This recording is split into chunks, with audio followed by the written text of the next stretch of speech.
तो परमेश्वर आपको क्या बताना चाहता है दास परमेश्वर के इस ज्ञान के माध्यम से कि आप यहाँ जिस दिन से दीक्षित हो जाते हो, आपका वो एक मानुष जन्म प्रारंभ होता है।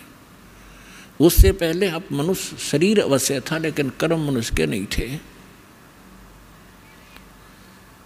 सभी सद्ग्रंथ, सभी संत और खुद परमात्मा आकर बताते हैं कि परमात्मा इस मनुष्य जीवन की प्राप्ति आपको केवल परमात्मा प्राप्त करने के लिए और जरा और मरण के संकट से छुटवाने के लिए ही प्राप्त होता है।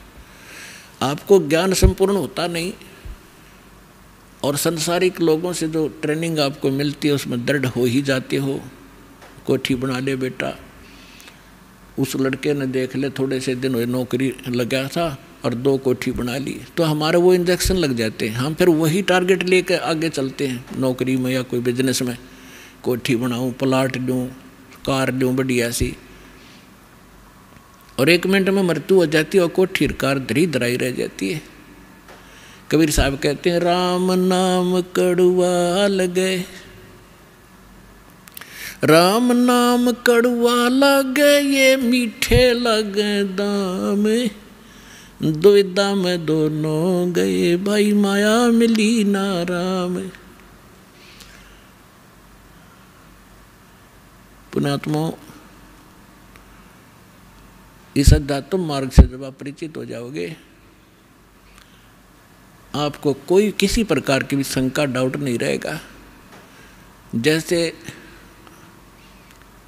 आपको ज्ञान वही होता है, प्रमाण वही होते हैं, उदाहरण वही होते हैं जो रह रहकर पूरे वर्ष सुनाए जाते हैं। और आपकी आत्मा को ये ज्ञान और ये प्रमाण कितनी बार सुने उतनी बार अच्छे लगते हैं, तो आप स्वस्थ हैं। और जिसको ये महसूस होता है कि ये सत्संग तो मैंने पिछली बार भी सुना था, ये बात सुनी थी, तो ये आपकी कमजोरी है, आपके कोई वीकनेस आत्मा में आ चुकी है। जैसे एक स्वस्थ व्यक्ति होता है, वो सुबह खाना खाता है, रोटी वही होती है, थोड़ी बहुत दाल सब्जी में बेशक फर्क हो जाए, अंतर हो जाए, और सुबह खाना खाया और शाम को वही रोटी फिर रखी है और आपको रुचि नहीं बन पा रही है, तो आप अस्वस्थ हो गए हो। और यदि आपको वही रोटियां फिर उसी तरह रुचिकर लग रही हैं, तो आप स्वस्थ हैं। और दिन में 3-3 बार खाते हो, रुचिकार लगती हैं, तो आप स्वस्थ हैं। इसी प्रकार अब ये ज्ञान वही है, और जितनी बार सुने और जितनी बार ये आपको उतनी ही बार आपको ये अच्छा लगना चाहिए, तो आप स्वस्थ हैं। अन्यथा आपको फिर कोई पाप कर्म ने घेर लिया। अब जैसे रोगी व्यक्ति है और वो भोजन प्रतिदिन खाता है 2-2, 3-3 बार, और जब वो रोगी व्यक्ति हो जाता है वो, तो उसको एक समय भी एक ग्रास भी खाने की रुचि नहीं रहती। कारण क्या हुआ कि उस रोग ने उसके शरीर की व्यवस्था खराब कर दी। जो मीठी वस्तु थी, खाने योग्य पदार्थ थे, वो भी कड़वे लगन लगे। उसका तरीका क्या है?